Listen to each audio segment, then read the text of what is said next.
Don't forget to subscribe, and turn the notifications. We upload daily. And check the source of this video to view all the images and videos if there was any.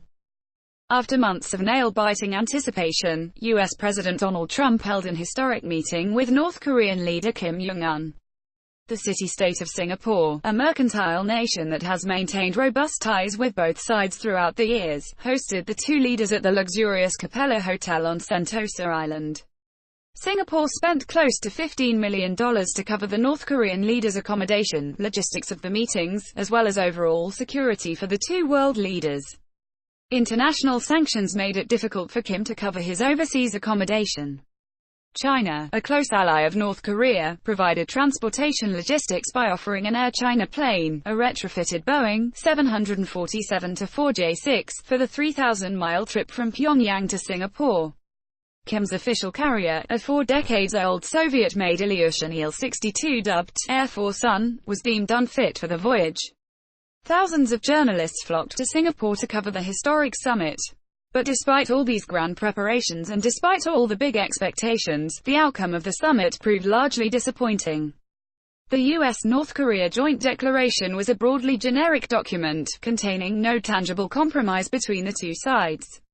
In the end, what this summit achieved was have the U.S. president indirectly legitimize a notorious dictator.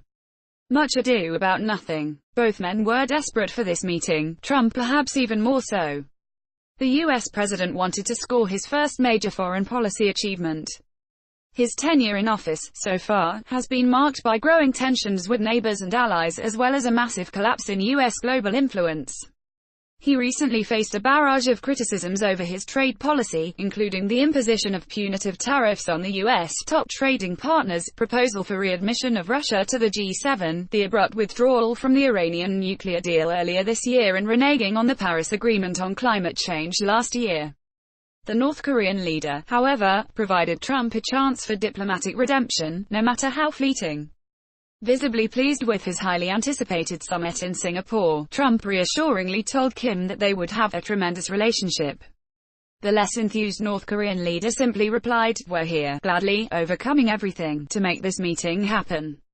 In the joint declaration, Trump and Kim vowed to continue building a lasting and robust peace regime on the Korean peninsula. More specifically, the U.S. committed to provide security guarantees to Pyongyang, while the latter reaffirmed its firm and unwavering commitment to complete denuclearization of the Korean peninsula. Yet, there was no mention of Washington's key demands, namely the complete, verifiable, and irreversible disarmament (CVID) of North Korea's nuclear infrastructure. Trump also provided no clear idea of the kind of security guarantees the U.S. is willing to offer Pyongyang. The two leaders simply underscored their firm and unwavering commitment to complete denuclearization of the Korean peninsula. To Trump, perhaps the instantaneous media mileage generated by the event was more important than negotiating a truly consequential deal, which, according to leading experts, may take more than a decade to complete. Thus, it's hard to see the outcome of the summit as anything but a series of motherhood statements with little substance.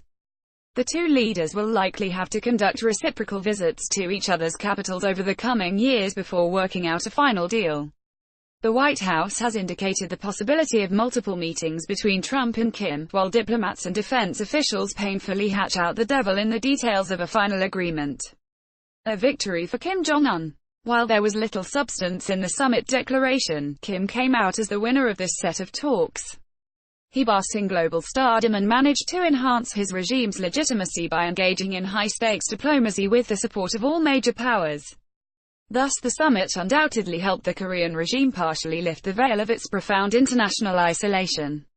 Now, all key players, from China to South Korea, Singapore and the US, have a direct stake in ensuring that the peace negotiations move forward and as smoothly as possible. As a reward for the summit, Trump is expected to suspend joint military exercises with South Korea and contemplate the prospect of drawing down U.S. military presence in the Korean peninsula.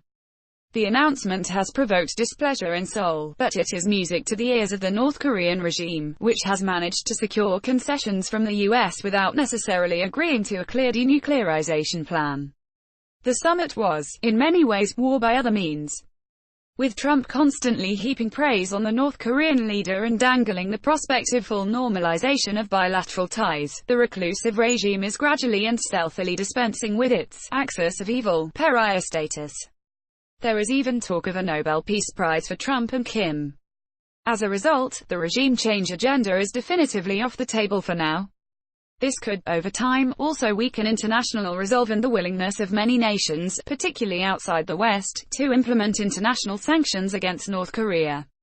Thus, the summit was a big win for Kim, giving him a deep measure of strategic respite. Over the coming months, the North Korean regime will explore its next move in chess-like, technical, and potentially drawn-out negotiations towards a final and enduring agreement. At stake is not only Kim's regime survival, but also the welfare of his people who are desperate for greater economic engagement with the world. The views expressed in this article are the author's own and do not necessarily reflect Al Jazeera's editorial stance.